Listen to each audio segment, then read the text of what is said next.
మీరు కురుమూర్తి గారు స్టార్టింగ్లో చాలా భయంతో వచ్చిన నిజం చెప్పాలంటే నేను చనిపోదాం అనుకున్నాను. గురువారు నాకు ఇక్కడికి రావడానికి అమ్మవారి దారి చూపించింది. నేను వచ్చాను చాలా హ్యాపీగా. ఇక్కడ వచ్చిన తర్వాత ఇక్కడ మీ రూమ్లోకి వచ్చిన తర్వాత వచ్చి వెళ్ళేటప్పుడు కొండంత ధైర్యం వచ్చింది నాకు. వేసుకున్న 9 నిమిషాలనే నాకు ఉన్న చేతబడులన్నీ వెళ్ళిపోయినాయి. చేతబడి చేసిన ఇద్దరు చనిపోయారు. చాలా ఆనందంగా వచ్చాను. దగ్గరికి వచ్చేటప్పుడు కాళ్ళు చేతులు వణుకుపోటు వచ్చిన గురుగారు. నిజం చెప్పాలంటే ఇక్కడ నుంచి వెళ్ళేటప్పుడు చాలా ధైర్యంతో ఒక తెలియని పాజిటివ్ ఎనర్జీ నాకు. ఇంకా మీరు అసలు దేవుళ్ళలాగా కనిపించారు. మళ్ళీ చూస్తుంటే సాక్షాత్తు అమ్మవారిని చూస్తున్నట్టే అనిపిస్తుంది నాకైతే. అదృశ్యరథం పెట్టుకున్న తర్వాత మీరు కురుమూర్తి గారు నాగోల్లో ఉంటారు. ఇప్పుడు యాక్చువల్గా వీరిది జడ్చర్ల మహబూబ్ నగర్ అక్కడి నుంచి ఉంటారు. వీరు అదృష్టరత్నం పెట్టుకున్నప్పుడు ఇప్పుడు అందరూ చేతబడి అంటే ఏమనుకుంటారంటే దాన్ని అనుభవించిన వాళ్ళకే తెలుస్తుంది ఆ బాధ. కాల్లో ముళ్ళు గుచ్చుకున్నట్టు, కంట్లో ఏదో మేకు గుచ్చుకున్నట్టు, మనిషికి రకరకాల బాధలు ఉంటాయి. వాళ్ళు చేతబడి చేసేటప్పుడు ఎక్కడెక్కడ ఎమ్మెకులు గుచ్చుతారో ఏమేం చేస్తారో ఏమీ తెలియదు. ఆ బాధ ఎంత ఘోరంగా ఉంటుందంటే ఇల్లు పాడైపోద్ది, సంసారం పాడైపోద్ది, కుటుంబ సభ్యులంతా తగులు ఉంటాయి, భార్య పిల్లలకి దూరంగా ఉండాల్సి వస్తుంది. ఇవన్నీ అనుభవించారు. అదృష్టం పెట్టుకుంటాం వెంటనే. వీరికి చేతబడి ఎవరు చేశారో వాడు చేసిన వాళ్ళు ఒక నెలలోనే ఫస్ట్ ఆయన, రెండో ఆయన ఇద్దరు చనిపోయారు. ఇక అప్పటి నుంచి ఇలా కుటుంబం బ్రహ్మాండంగా అయిపోవటము, భార్య మళ్ళీ ఇంటికి తిరిగి రావటము, కుటుంబ సభ్యులందరూ కలవటము, ఆనందంగా ఆహ్లాదంగా ఉండటము, అన్ని రకాలుగా సుఖం, సంతోషం, ధనం, పెరుగుదల, అసలు జీవితంలో అద్భుతమైన ఆనందాలంటే నాకు ఇప్పుడే తెలుస్తున్నాయి సార్. ఇంత గొప్పగా అయిపోయింది. పెట్టుకున్న అదృష్టం పెట్టుకుని నాకు అన్ని రకాలుగా మంచి జరిగిందని చెప్పి ఆయన ఎంతో సంతోషంగా చెప్పి ఇప్పుడు సన్మానం చేయడానికి శాలువాని, స్వీట్లు, దండలు అన్నీ తీసుకొచ్చారు వారు. వారిని అడిగి ఏం జరిగింది, ఎట్లా జరిగింది అన్నీ అడుగుదాం. పూర్తి పేరు? నా పేరు కురుమూర్తి. అయ్యా, అదృష్టం పెట్టుకున్నాక ఏమేమి జరిగింది స్వామి? నాకు అదృశ్యరథం పెట్టుకున్న తర్వాత స్టార్టింగ్లో చాలా భయంతో వచ్చిన. అంటే మామూలుగా చెప్పాలంటే చేతబడి భయంకరం. మనిషి నుంచోలేడు, కూర్చోడు, అంతా భయంగా ఉంటుంది.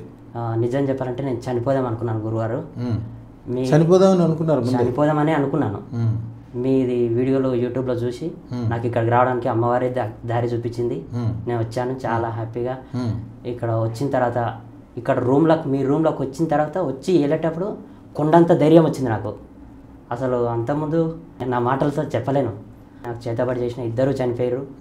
నన్ను విడిచిపెట్టి వెళ్ళిపోయిన నా భార్య మళ్ళీ తిరిగి వచ్చింది. భార్య మళ్ళీ చక్కగా వచ్చేసింది. మళ్ళీ నేను వెళ్ళానని చెప్తుంది. మీతోటే ఉంటానని చక్కగా నాతోనే ఉంటానని చెప్తుంది. సంసారం కంటే ఇంకేం సంతోషం కావాలి. రత్నం వేసుకున్న 9 నిమిషాలనే నాకు ఉన్న చేతబడులన్నీ వెళ్ళిపోయినాయి. అది వెళ్ళిపోతుంటే కూడా మనకు తెలుస్తుంటుంది. ఎండలో ఉన్నప్పుడు, చాలా ఏసీలో ఉన్నప్పుడు తేడా ఎట్లా తెలిసిపోతుందో అట్లా చేతబడి వెళ్ళేటప్పుడు మీకు తెలిసిపోతుంది. మీ దగ్గరకు వచ్చేటప్పుడు కాళ్ళు చేతులు వణుకుకోటి వచ్చిన గురుగారు. నిజం చెప్పాలంటే ఇక్కడ నుంచి వెళ్ళేటప్పుడు చాలా ధైర్యంతో ఒక తెలియని పాజిటివ్ ఎనర్జీ నాకు. ఇంకా మీరు అసలు దేవుళ్ళలాగా కనిపించారు. మనుషుల్లో దేవుడు ఉంటారంటే మీరే అని నాకు అనిపించింది. మళ్ళీ చూస్తుంటే సాక్షాత్తు అమ్మవారిని చూసినట్టే అనిపిస్తుంది నాకైతే. పెద్ద యాక్సిడెంట్ నుంచి కూడా కాపాడింది. అందులో అవతల వాళ్ళ కారులో 4 ఉన్నారు. నాకు ఏమి కాలేదు, వాళ్ళకు ఏమి కాలేదు. మీ మూలాన్ని వాళ్ళకు కూడా మంచి జరిగింది. అసలు ఏమి కాలేదు. వాళ్ళు నవ్వుకుంటా బయటికి దిగారు కారులోంచి. నేను షాక్ అయినా. చాలా మిరాకిల్ అనిపించింది. ఎవ్వరికి ఏమి కాలేదు. మీరు ఉన్నంతసేపు మీ చుట్టుపక్కల అందరికీ మంచి జరగటం స్టార్ట్ అవుతుంది. రాబోయే కాలంలో బ్రహ్మాండంగా వ్యాపార వ్యవహారాలు అన్నీ సక్సెస్ ఉంటాయి. ఇప్పుడు 100 కోట్లు సంపాదించుకోగలిగిన ధైర్యం వచ్చిందా? 100 కోట్లు కాదు, 1000 కోట్లు సంపాదిస్తానే ధైర్యం నాకు వచ్చేసింది గురుగారు. అవును, ఏది ముట్టుకుంటే అది బంగారం అవుతుంటుంది. అన్ని రకాలుగా సక్సెస్ అవుతుంటుంది. ఇంటి దగ్గర చాలా పెద్ద ప్రాబ్లం క్లియర్ అయింది. ఓకే. ఇంకా అంతకుముందు చాలా రోజుల నుంచి ఉన్న ప్రాబ్లం అది దగ్గర 20 ఇయర్స్ ప్రాబ్లం. ఓహో. అదృష్టం పెట్టుకోగానే ప్రాబ్లం క్లియర్ అయిపోయింది. ఓకే. చాలా సంతోషంగా వచ్చాను. మీ సంతోషం తెలియజేయడానికి ఇప్పుడు వచ్చారా? అవును. ఓకే.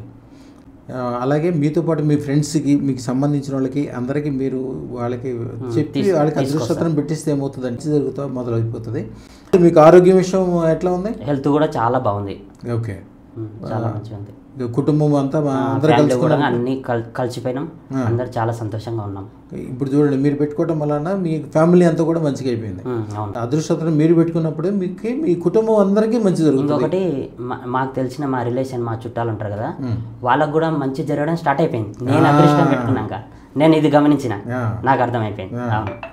మీ స్నేహితులు కానీ, మీరంటే మంచి కోరుకునే వాళ్ళు కానీ, మీకు దండం పెట్టేవాళ్ళు కానీ, మీ గోత్రికులు కానీ, మీ వాళ్ళు అమెరికాలో ఉంటే కూడా వాళ్ళకి మంచి జరగడం స్టార్ట్ అయిపోతుంది. అమ్మవారికి దండం పెట్టుకుంటాను, అమ్మవారికి దండం పెట్టుకుంటాను, మార్నింగ్ పూజ చేసుకుంటాను, స్టార్ట్ అవుతాను. ఇక అదృష్టం పెట్టుకున్నాక ఇక అన్ని విజయాలే ఉన్నాయి, అపజయం అనేది లేకుండా అయిపోయింది లైఫ్. బయటికి వెళ్ళిందంటే కంపల్సరీ సక్సెస్ ఒకటే, సక్సెస్ అంతే. ఇంకా రాబోయే కాలం ఇంకా బాగా అయిపోతుంది, మళ్ళీ వెనక్కి తిరిగి చూసేదే ఉండదు ఇక, అంతే, అంత బాగా ఉంటుంది. మీతోనే కాదు, మీ వెనకాల వచ్చిన వాళ్ళు, మీరు అంటే ఇష్టపడే వాళ్ళు, మీకు సంబంధించిన వాళ్ళు కూడా మంచి జరుగుద్ది. మీ శత్రువులందరూ చచ్చిపోతారు, మీరు చూసారు కదా. అవును, ఇద్దరు మీకు చేతబడి చేసిన ఇద్దరు చనిపోయారు. చాలా చాలా ఆనందంగా వచ్చాను. ఇది చెప్పడానికి మెయిన్ ఇది చెప్పడానికి చాలా భయంకరమైన చేతబడి గురుగారు. అసలు చాలా అంటే చాలా, నేను అసలు చనిపోదాం అనుకున్నాను. చేతబడి అంటే అందరూ లేదనుకుంటారు, చేతబడి అంటే లేదు, అవన్నీ ఉట్టి మాటలు, గాలి మాటలు అనుకుంటారు, వాళ్ళకి తెలియదు. చేతబడి చేసినప్పుడు వాళ్ళు మనిషి బొమ్మ తయారు చేసి అక్కడెక్కడో ముళ్ళులు గుచ్చుతారు, గుండుసూదులు గుచ్చుతారు, ఏదేదో చాలా నరకయాతన చూసిన, నరకయాతన చూస్తారు పాపం. వాళ్ళకి ఎక్కడెక్కడ గుచ్చుతారు, ఎవరికి చెప్పుకోలేని బాధ అది, చెప్పుకోలేము. బయటికి చెప్పులేరు, చెప్పినా నమ్మరు, భరించలేము. నీళ్ళు కాల్చి దాని మధ్యలో మనిషిని వేస్తే అట్లా కాలిపోయినట్టు ఉంటుందో అట్లా ఉంటుంది ఆ వరం. అది తెలిసి తెలియక అందరూ దాన్ని చేస్తారు. చేయించిన వాళ్ళకి కూడా మంచిది కాదు అది. ఇప్పుడు నాలాంటి వాడి దగ్గరికి వచ్చిన తర్వాత చేతబడిపోవటమే కాకుండా అమ్మవారి అండి కూడా చంపేస్తుంది. చూసారు కదా మీరు? చూసాను, నాకు తెలిసిపోతుంది కూడా. ఎవరైనా మీకు మళ్ళీ ఫ్యూచర్లో కూడా ఎవరైనా చేసిన వాళ్ళకి 9 గంటల్లోగా రక్తం కక్కుకోవటం కానీ, రక్త విరోచనాలు అవటం కానీ, పళ్ళ మధ్యలోంచి రక్తం కారటం కానీ, ఏదైనా యాక్సిడెంట్ అయ్యి ఒంట్లో ఎముకలు బయటకు రావటం కానీ ఏదైనా అయిపోద్ది. ఎందుకంటే అమ్మవారికి విపరీతమైన కోపం, విపరీతమైన బ్రహ్మ, విపరీతమైన కోపం. ఆవిడ అన్నీ చూసుకుంటుంది, అన్ని రకాలుగా కాపాడుతూ ఉంటుంది. ఇంకా నాకు తెలిసిన నా రిలేషన్ కూడా తీసుకొస్తాను, మా ఫ్రెండ్స్ ఉన్నారు వాళ్ళని కూడా తీసుకొస్తాను. ఎందుకంటే అందరూ బాగు చేసినట్టు అవుతుంది. అందరూ బాగు చేయడం కూడా పుణ్యం. అందరికి భోజనం పెడతాం, మనం ఒకటే తినకుండా అవసరమైన అవకాశం ఎంత ఉంటే అంతమందికి భోజనం పెడతాం కదా. సేమ్ అంతే, మీరు మనకి ఎంతమందికి అవకాశం ఉంటే అంతమందికి మనం ఉపకారం చేయగలగాలి. నాకు చాలా మంచి జరిగింది, చాలా ఆనందంగా వచ్చాను. నేను కూడా నాకు తెలిసిన రిలేషన్ వాళ్ళని తీసుకొస్తాను. శుభం బియాత్.